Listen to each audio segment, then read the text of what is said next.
यशोमती मैया के नंद लाला। कान्हा, तुमने ही तो कही थी कि मैं तुम्हारा सत्य तुम्हारी मैया को ना बताऊं। फिर तुमने स्वयं ही उन्हें अपने सत्य के बारे में क्यों बताया? दाऊ के मन में यही शंका थी बाबा। उन्हें भी मैंने यही कहा था कि मैया को कभी ना कभी तो मेरा रहस्य पता चलना था। किसी और से जानकारी मिलती तो उन्हें अधिक दुख होता। इसीलिए मुझे लगा अच्छा यही है कि इन्हें मेरा सत्य से मुझसे पता चले। वैसे भी मैया से भेद छुपा के मुझे अच्छा नहीं लगता बाबा। इतने वर्षों में मैं जब जब मैया से कुछ भी छुपाता था तब तक मेरी हृदय को भी पीड़ा होती थी।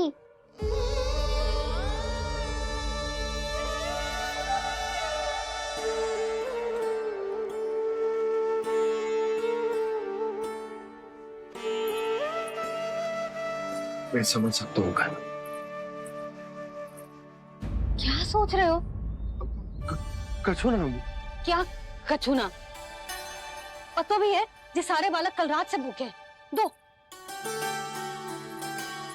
कान्हा चल।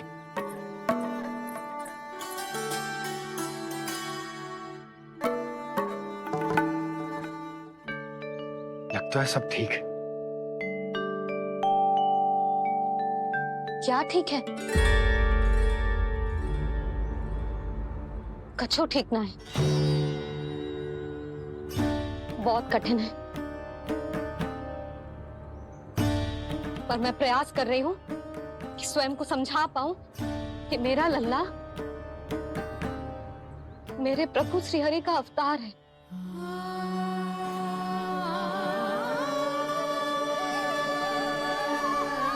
ठहर, तू कहाँ जा रहा है बिना बताए? पूरे संसार के लिए तू दिव्य होगो, मेरे लिए तू केवल मेरा लल्ला है। समझ आई? अब आके कछु खा ले। आ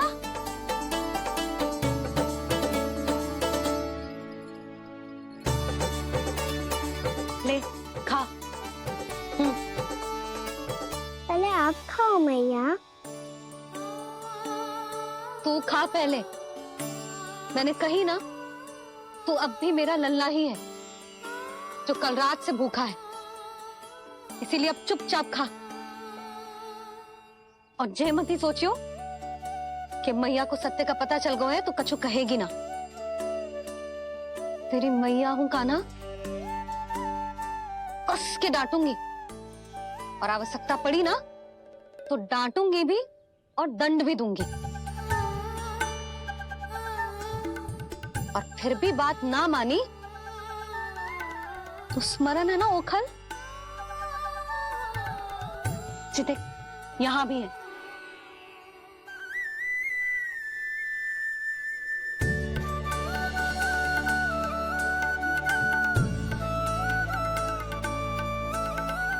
आपकी डांट फटकार और दंड में फूलों से भी अधिक मिठास है भैया। प्रेम है तेरा ऐसा निराला, विवश होकर आए जगपाला।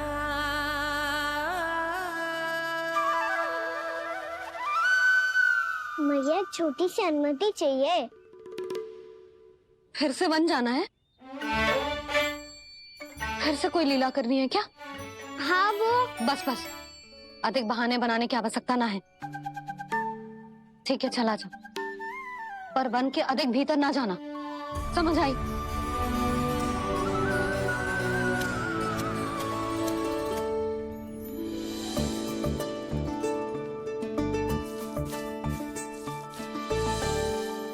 चलो मिल गई अनुमति।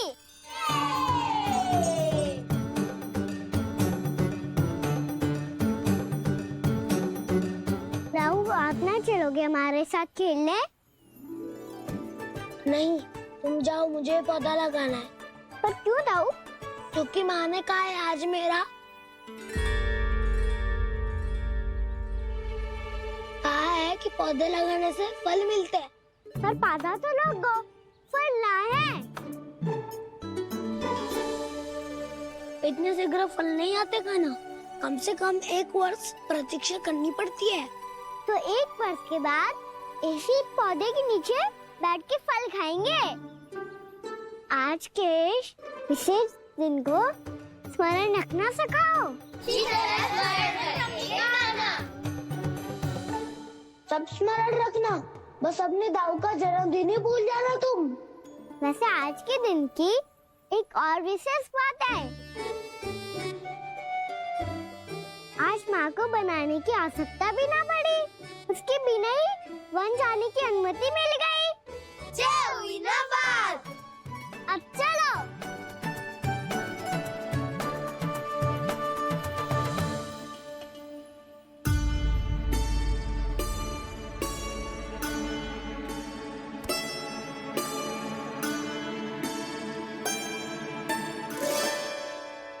बलराम, कहाँ थे तुम?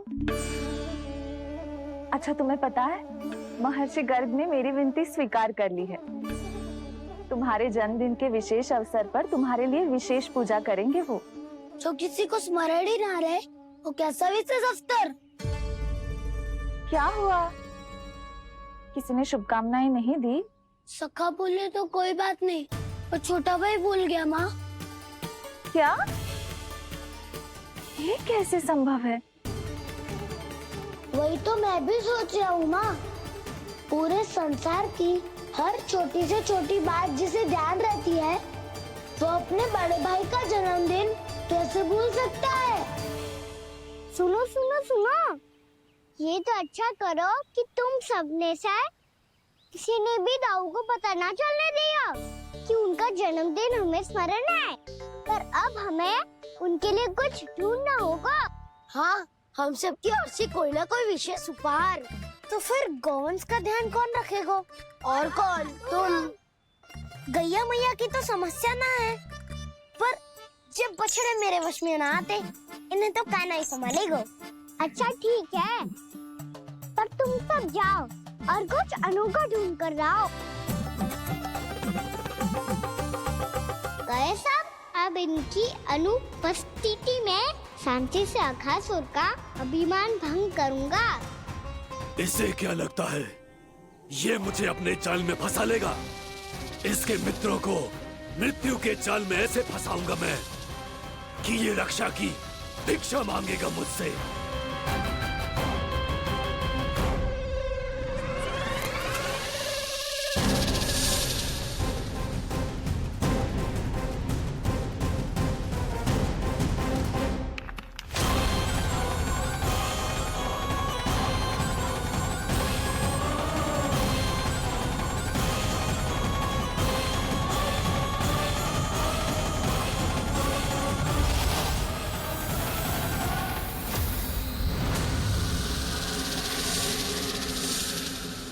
क्या ले चलूं बलराम के लिए जो हो बहुत विशेष?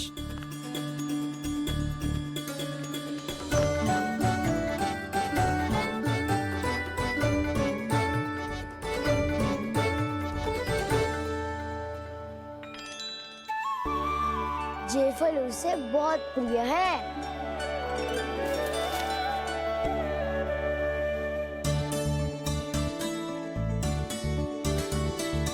पत्थरी के रत्न।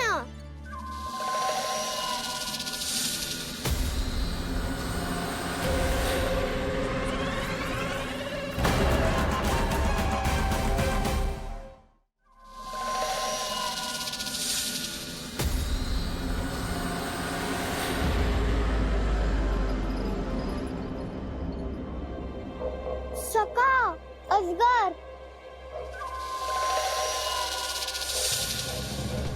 भयभीत मत हो वसंता, ये तो केवल एक कंदरा है। अजगर हो तो ऐसे मुंह खोल के थोड़ी ना बैठे रहते हो। और नहीं तो क्या, पर एक बात तो है, आज तक ऐसा कछु ना देखो। अद्भुत। चलो भीतर चल के देखते हैं, क्या पता बलराम के लिए कुछ अनोखा, कुछ अद्भुत मिल जाए। जो गंदरा बाहर से इतनी सुंदर लग रही है, उसके भीतर कछु न कछु सुंदर मिलेगा ही। तो सस्ते में अजगर हुआ तो कान्हा है ना, बच्चा के बाहर निकाल देंगे, जैसे स्वयं बकासुर के देह से बाहर आया था।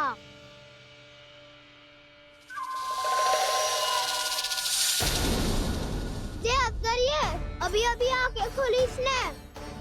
अरे बसंता, तुझे तो हर बात पे कुछ ना कुछ दिख ही जाता है। इसे छोड़कर हम सब भीतर चलते हैं। चलो चलो।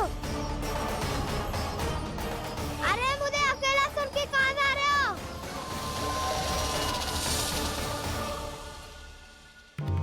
बहुत देर हो गई मुझे अकेला देखकर भी। आगासुर ने अभी तक आक्रमण नहीं किया।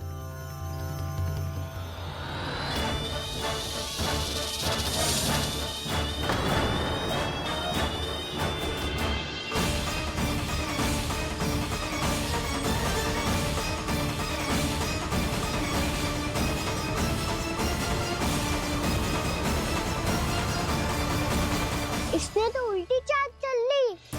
मुझे आघात करने के स्थान पर मेरे सखा को ही नार बना लिया। उसके सखाओं को आहार बना लिया है मैंने। अब उस विष्णु अवतार को इनकी रक्षा करने आना ही पड़ेगा, और तब मैं उसके प्राण लेकर अपना प्रतिशोध पूरा करूंगा। गैया मैया, अपना ध्यान रखना। मुझे सखा को मुक्त कराने जाना होगा।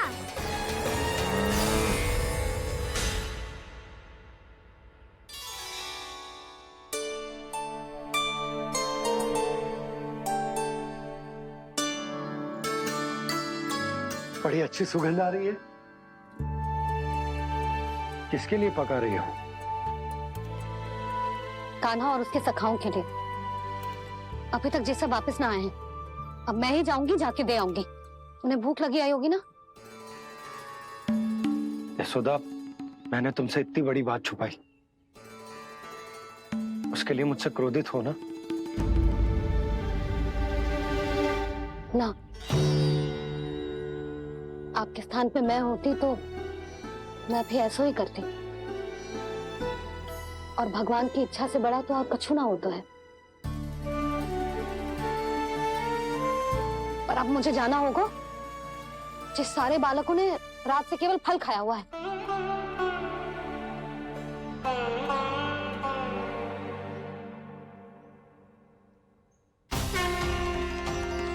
कान्हा, कान्हा, कान्हा,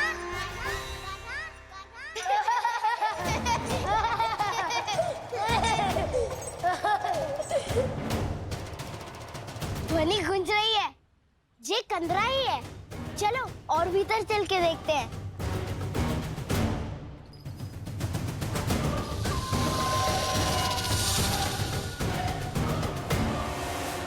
इन बालकों ने मेरा कार्य सरल कर दिया। स्वयं ही कृष्ण को खींचकर मुझ तक ले आए।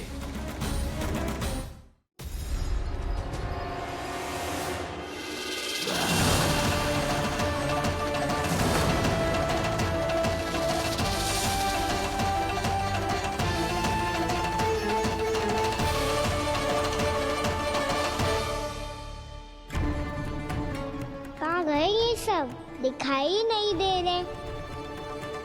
ये यहाँ खड़ा क्यों है? भीतर आ बालक, ताकि तुझे और तेरे सखाओं को एक साथ बचा लूं मैं। लगता है अब मुझे ही कुछ करना होगा।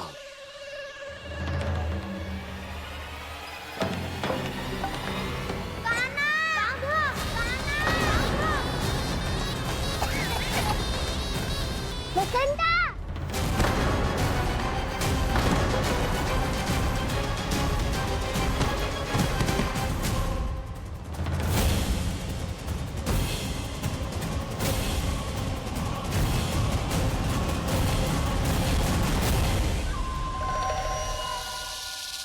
चिंता मत करो सखा, मैं आ गई।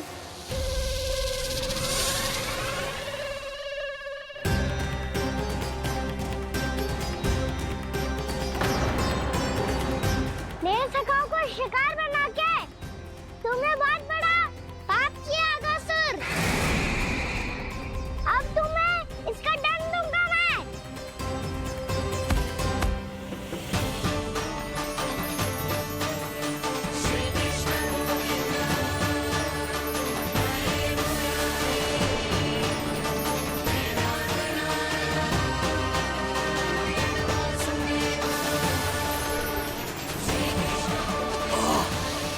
ये क्या हो रहा है मुझे? कैसी माया है ये?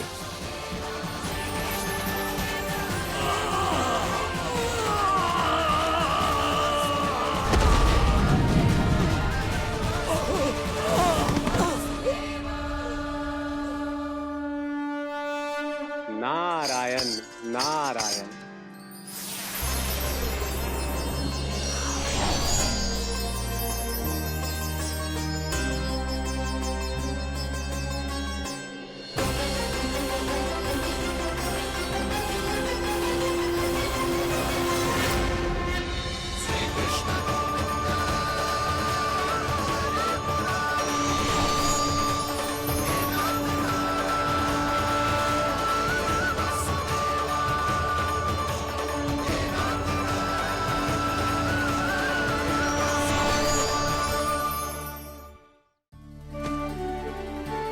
मैंने इतने पाप किए हैं प्रभु, फिर भी आपने स्वयं मुझे मुक्ति प्रदान की। ऐसा सौभाग्य मुझे क्यों मिला प्रभु? ये तो होना ही था अगासुर। यही था विधि का विधान। पूर्व जन्म में तुम राक्षस शंखचूड़ के पुत्र थे, युवा थे, बहुत बलवान और कामदेव के समान। आकर्षण होने के कारण बहुत गर्व हो गया था। एक दिन एक बहुत ही ज्ञानी और बलशाली ऋषि उसी नदी में स्नान कर रहे थे, जिसके स्वच्छ जल में स्नान करके तुम अपनी कांति को और भी अधिक बढ़ाने आए थे।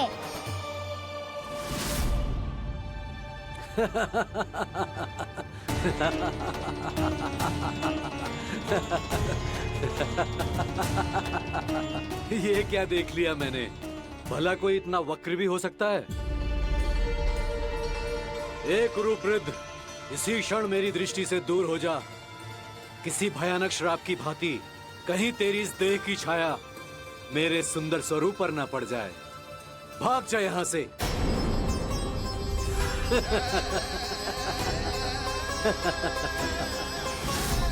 अभी भान में आकर तुमने ऋषि अक्षावर का उपहास उड़ाया। उन्हें तुम्हारे स्वभाव पर बहुत क्रोध आया और इसीलिए तुम्हें विधि का पाठ पढ़ाने के लिए उन्होंने तुम्हें श्राप दे दिया। तुझे अपने अभिमान का पश्चाताप न हुआ तो इस ऋषि का तपोबल व्यर्थ है। मैं तुम्हें श्राप देता हूँ ऐ मूर्ख। तू इसी क्षण ब्रह्मांड का सबसे कुरूप सर्प बन जाएगा, कुरूप सर्प बन जाएगा।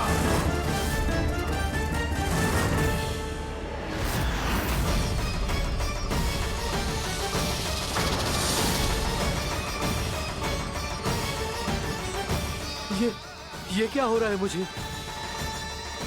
मेरी त्वचा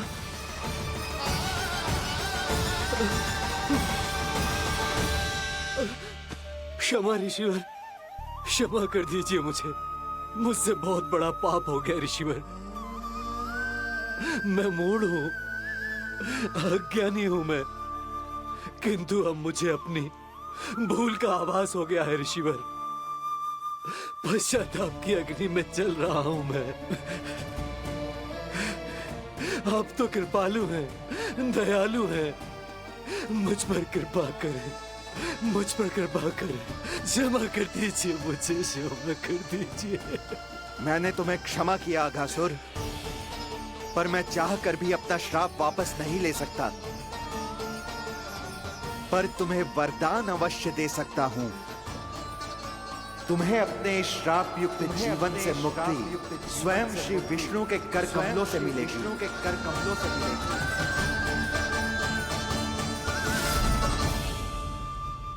आज आज मैंने उनके माँ ऋषि के इसी वरदान को पूरा किया है। अब तुम भव साग के चक्र से मुक्त हो जाओगे।